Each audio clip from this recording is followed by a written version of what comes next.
Beginning in the 1950s, hikers and woodsmen roaming the northwestern wilderness in the United States came back with reports of a strange ape-like creature. Then, in 1958, as loggers plunged even deeper into the ancient forests of the Cascade Range, they found huge footprints unlike any seen before.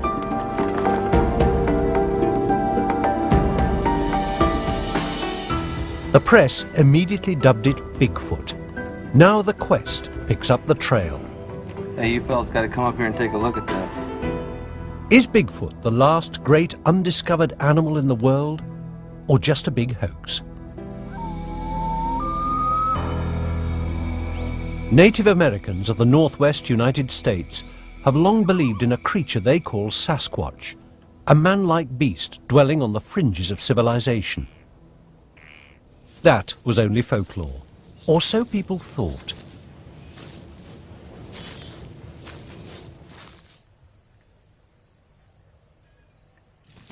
Then, as legend turned to rumour, two hunters who'd never seen Bigfoot set out to shoot it on film.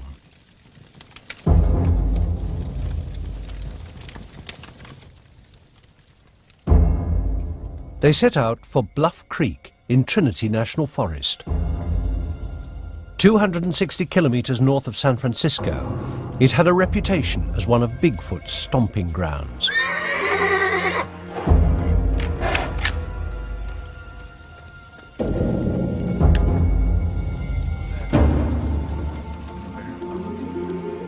Roger Patterson was a former rodeo rider and part-time inventor. Bob Gimlin, an expert horseman and tracker. According to Patterson's account, for 7 days they saw nothing.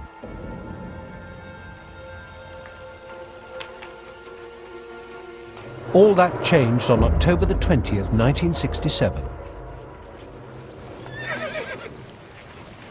When it happened, the horses were the first to know.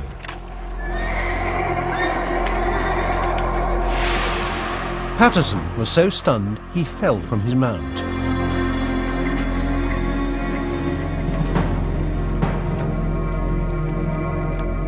As he stumbled forward with his camera, he claimed the creature paused to look back at them. Gimlin trained his gun in case it attacked. The creature had seen enough. It took off into the forest. Patterson followed its flight with his camera, but he'd already taken too many shots of the scenery. Abruptly, he ran out of film. This is the actual film shot by Roger Patterson.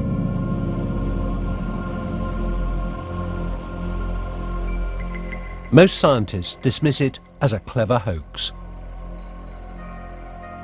Patterson earned a tidy profit as he licensed the footage worldwide.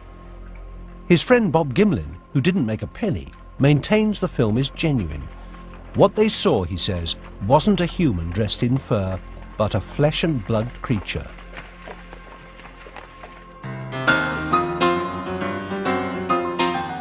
Separating fact from fantasy isn't easy. Since Bigfoot first appeared in the Californian press, the story has multiplied in the American tabloids, where every year brings another tall tale.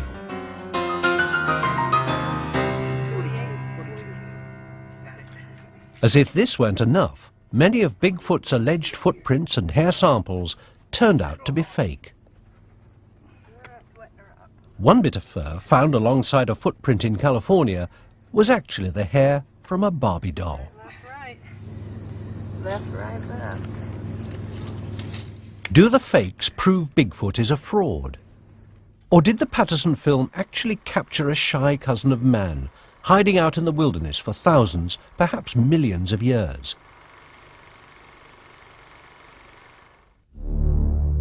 If so, he's not alone.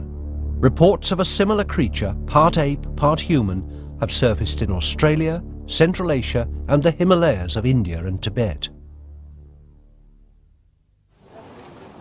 As the world's population grows, how could an animal as large as Bigfoot evade capture? Many zoologists believe all the Earth's large animals have already been discovered. Yet scientists spotted the first mountain gorilla in Africa only in 1901. The first giant panda was captured in China in 1936. Both were once dismissed as mere folklore. In 1939, zoologists in South Africa were stunned to discover the coelacanth, a fish they thought had been extinct for 50,000 years. I did a calculation and I came up with about 40% of all known mammal species, 40% were discovered in this century. Richard Greenwell is a member of the International Society of Cryptozoology, which searches for unknown animals. For mainstream scientists, cryptozoology is a pseudoscience, infatuated with giant octopuses and living dinosaurs. But Greenwell thinks Bigfoot is alive and well hidden. There are vast regions on this planet where there is hardly anybody at all or hardly anybody goes. And certainly intelligent animals like primates could survive there and remain undetected. It is possible. Greenwell believes the animal may also be nocturnal, further explaining why it hasn't been discovered. Animals have strategies for survival. You know, some move in herds, others have spines on their backs. Perhaps some animals have a strategy that makes them more difficult to find. I call that elusiveness.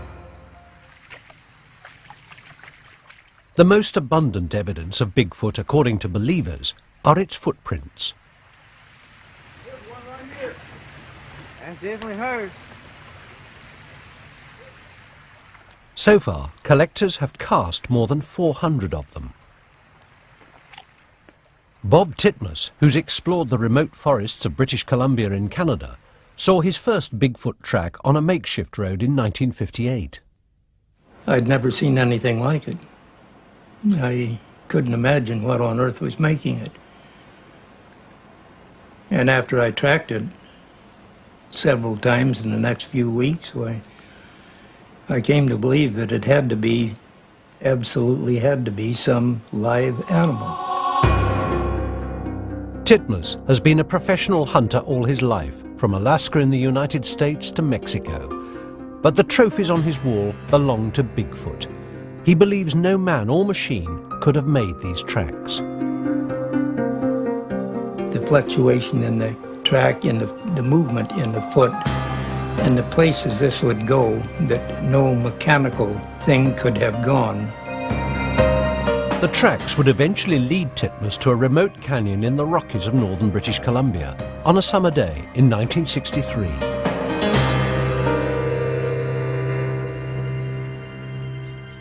"30 years later, the memory of what he claims he saw there remains as vivid as when it happened. I was going up an old glacier bed, and there was reports of Indians having shot one up there many years before. And looking across the canyon, there's a huge canyon in front of me, I noticed three things going up the opposite wall. It was three Sasquatch, and they were climbing just hand over hand like this. And then they bring up a foot and feel around for a toe hold and that sort of thing. And I watched them a little over 20 minutes before they got over the top. That was a sight to see. Like other Sasquatch hunters who came back empty-handed, Titmuss has met with only ridicule. Without even a photograph, no one believed him. Except John Green, a journalist and former newspaper publisher in British Columbia. He had followed Bigfoot in the press. When he heard about Titmuss's find, he tracked him down. Well, in 1958, there was a picture in the newspaper of a man holding a cast, one of these huge footprints. I just got in the car and went down there to see what it was all about. And footprints are real. There has to be something real to make them. Since 1958, Green has collected more than 3,000 eyewitness accounts from the United States and Canada, in some cases even obtaining sworn affidavits. Most sightings are in the Pacific Northwest. Others come from as far east in the United States as Indiana and Arkansas. Green admits some reports turned out to be false, but he's convinced most are authentic. It reaches the point where the explanation that there is an animal with a foot like that and it looks like what people say they see is by far the simpler explanation than to try to patch together some human conspiracy operating over hundreds of years and right across the entire globe. In 1958, both Titmuss and Green became involved in expeditions led by a fellow enthusiast, Tom Slick. An oil millionaire, Slick spent a small fortune to try and track Bigfoot down, even managing to collect his alleged droppings. When he died in a plane crash in 1962, Slick's records of his expeditions and his evidence vanished. It would be 30 years before a new hunter picked up Bigfoot's trail.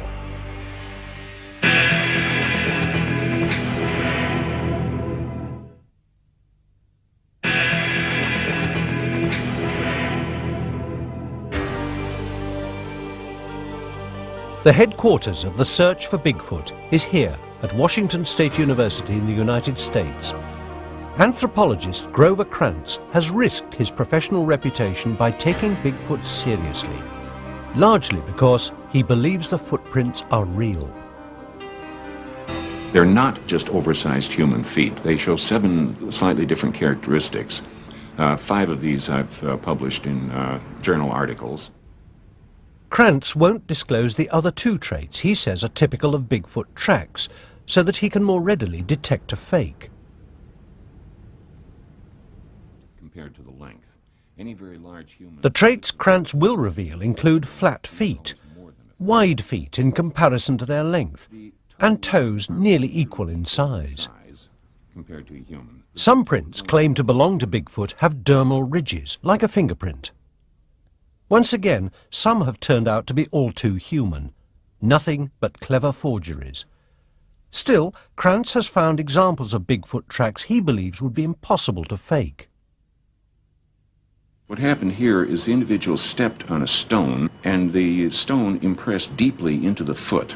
Now we know that this was not a fake that somebody put on and rocked it side to side to get the impression on both sides, because a very good fingerprint expert was able to trace dermal ridges running all the way across the footprint without any break, right through the rock impression. And since there's no human foot that is this large, and no human foot has that thickness of padding, we're quite sure this is real. By studying the Patterson film frame by frame, Krantz has even come up with how he thinks Bigfoot walks. They do swing their arms back and forth in a human manner, but the differences come from, they lean forward at the hip more than a normal human does or should. When they put weight support on one foot, they bend the knee, so.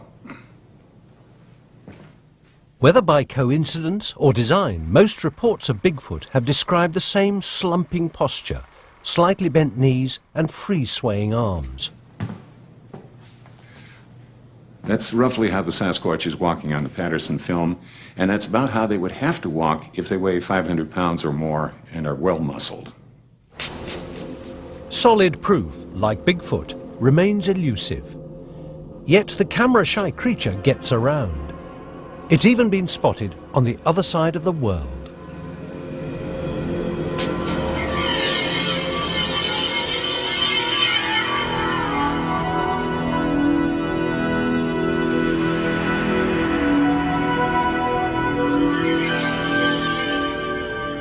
The Himalayas of Central Asia have long been the home of the legendary Yeti, like Bigfoot, a hairy ape-like creature with a cone-shaped head. In 1921, British mountaineers ventured into its domain when they set out to scale Mount Everest. At 5,000 meters, 2/3 of the way up, a Sherpa guide spotted dark figures moving in a snowfield above them.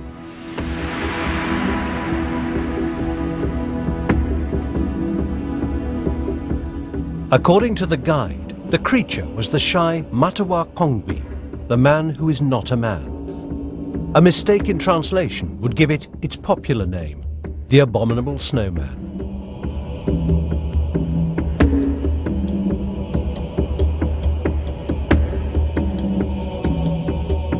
By the time the group reached the spot, the figures, true to form, were gone.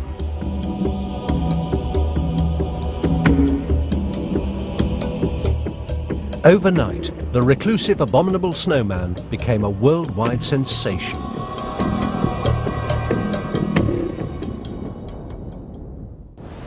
In 1960, the conqueror of Everest, Sir Edmund Hillary, returned to the Himalayas on a scientific expedition.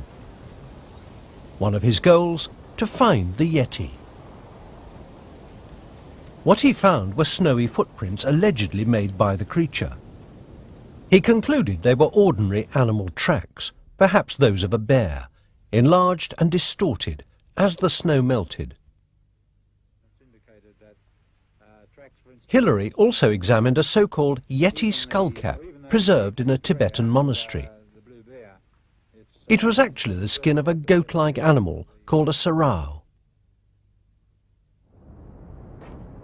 The Abominable Snowman, it turned out, was also invisible. The Sherpas believed he could disappear at will. The Yeti, Hillary concluded, was merely a fascinating fairy tale.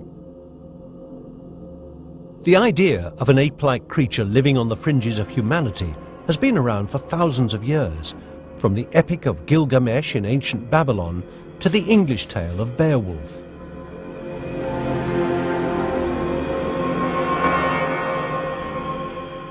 Could it be that over millennia, people around the world have conjured up the same myth? Since Pliocene times, a possible answer to the riddle of Bigfoot lay hidden in a remote cave in China. Then, in 1989, anthropologists found the teeth and fossilized bones of a bipedal creature far larger than man. The bones were mere fragments, but scientists estimated the animal stood more than 2 meters tall and weighed as much as 540 kilograms. They named it Gigantopithecus. This is a specimen of lower jaw of Gigantopithecus. This is the only adult male specimen. It contains the teeth and the tooth-bearing part of the jaw. When you compare that with the human jaw, broken off at the same parts, you can see it's obviously extraordinarily large. Some anthropologists believe we share a common ancestry with Gigantopithecus. Then, 11 million years ago, our lines split and we climbed different branches of our family tree. By 2 million years ago, Gigantopithecus roamed the land alongside Homo erectus, our upright ancestor. The proof lay in the cave in China. Along with the giganto bones, scientists found fragments of Homo erectus dating to the same time. If the two creatures coexisted 2 billion years ago, could we still be living with Giganto's descendants? Grover Krantz likes to think so. The descriptions that people give of the Bigfoot are the same size as what we have reconstructed here on the Gigantopithecus. It comes out to be about 8 feet tall, hairy, wide-shouldered, a very heavy set, and with a nearly but ape-like face, but somewhat straighter, more vertical. And that's an exact description of the Bigfoot. According to his theory, Gigantopithecus originated in East Asia, where its bones were found. It could have crossed into North America over land bridges that formed during the Ice Ages. This was the same route taken by the first Americans, whose descendants still know the creature as Sasquatch. With nothing to go on but debatable sightings and questionable footprints, Bigfoot, by any name, remains the mere shadow of a ghost. Its bones have never been discovered. But Grover Krantz thinks he can explain that. He believes animals dying a natural death tend to hide themselves before they die. And until someone traps a Bigfoot, no bones will ever turn up.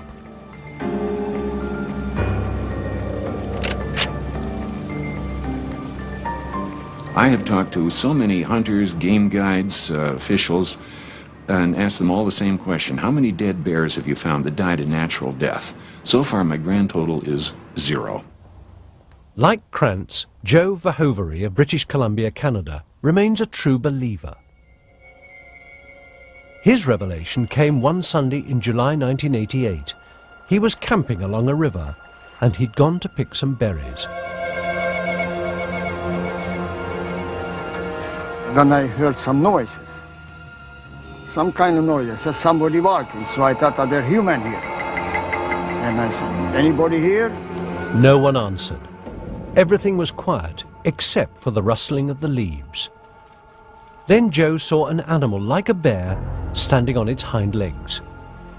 But it didn't make the trampling noises a bear typically makes, and it didn't look like any bear he'd ever seen. I thought I'm getting a stroke. So seeing double. Reach for a branch like this, and then I will put it down to the mouth and eat like this. Very politely, very civilized way. When I see that humongous creature, holy smoke, it's over 6 feet tall. So I really get in kind of in instant shock. Could not figure out what it is. That's not bear. It's standing straight up and looks like a human in the bear coat. Have a goosebumps. See, I never believed in such a thing, you know. Never in my life. Close to 3,000 people like Joe swear they've spotted the same hulking brown creature. Are they all seeing the same mirage, or simply looking for their 15 minutes of fame? Those who search in earnest for Bigfoot pay a price for their belief. If you're in the academic world and you let it be known that you take the Bigfoot story seriously, your reputation suffers rather badly for that. Promotions and pay raises are greatly delayed. On Mondays, Wednesdays, and Fridays, I absolutely believe in Bigfoot. After I evaluate all the data and read all the information. And on Tuesdays, Thursdays, and Saturdays, I think it's a lot of nonsense. And on Sundays, I rest. Bigfoot still lurks in the shadows, invisible and implausible. If he is just a figment of our imagination, he's there because he fulfills some fundamental need in human consciousness. Unless his existence can be universally disproven, the legend of Bigfoot will undoubtedly endure.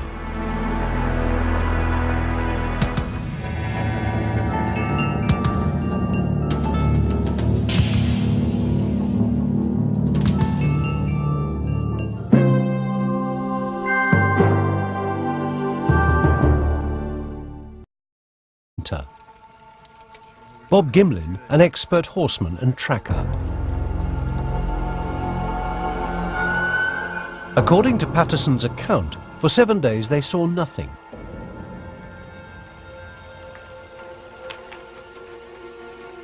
All that changed on October the 20th, 1967. When it happened, the horses were the first to know.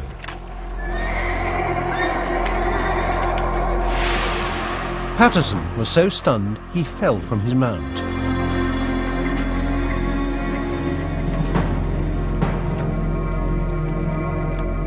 As he stumbled forward with his camera, he claimed the creature paused to look back at them. Gimlin trained his gun in case it attacked. The creature appeared in the Californian press. The story has multiplied in the American tabloids, where every year brings another tall tale.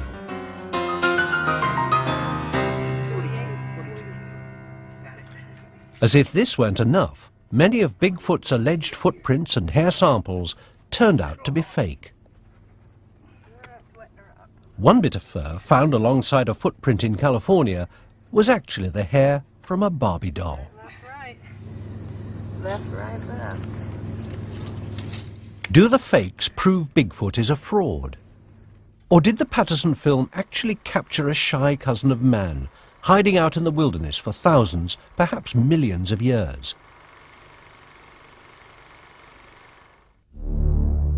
If so, he's not alone. Reports of a similar creature, part ape, had seen enough. it took off into the forest. Patterson followed its flight with his camera, but he'd already taken too many shots of the scenery. Abruptly, he ran out of film. This is the actual film shot by Roger Patterson.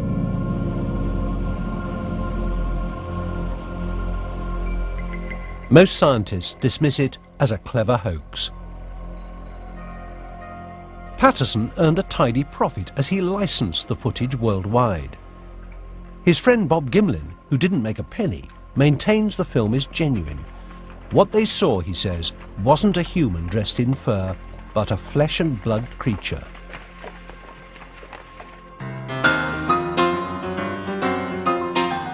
Separating fact from fantasy isn't easy.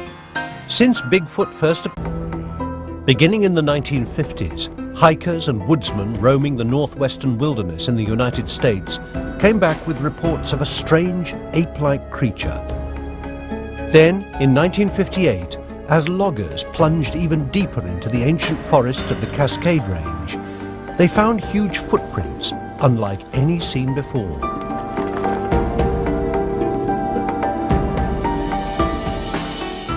The press immediately dubbed it Bigfoot. Now the quest picks up the trail. Hey, you fellas got to come up here and take a look at this. Is Bigfoot the last great undiscovered animal in the world, or just a big hoax? Native Americans of the northwest United States have long believed in a creature they call Sasquatch, a man-like beast dwelling on the fringes of civilization. That was only folklore, or so people thought.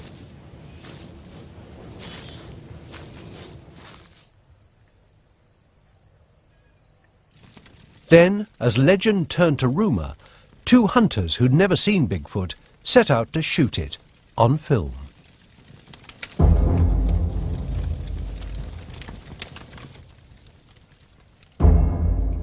They set out for Bluff Creek in Trinity National Forest.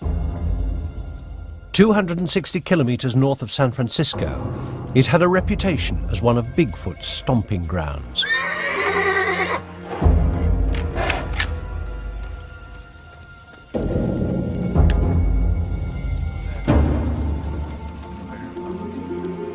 Roger Patterson was a former rodeo rider and part-time inventor.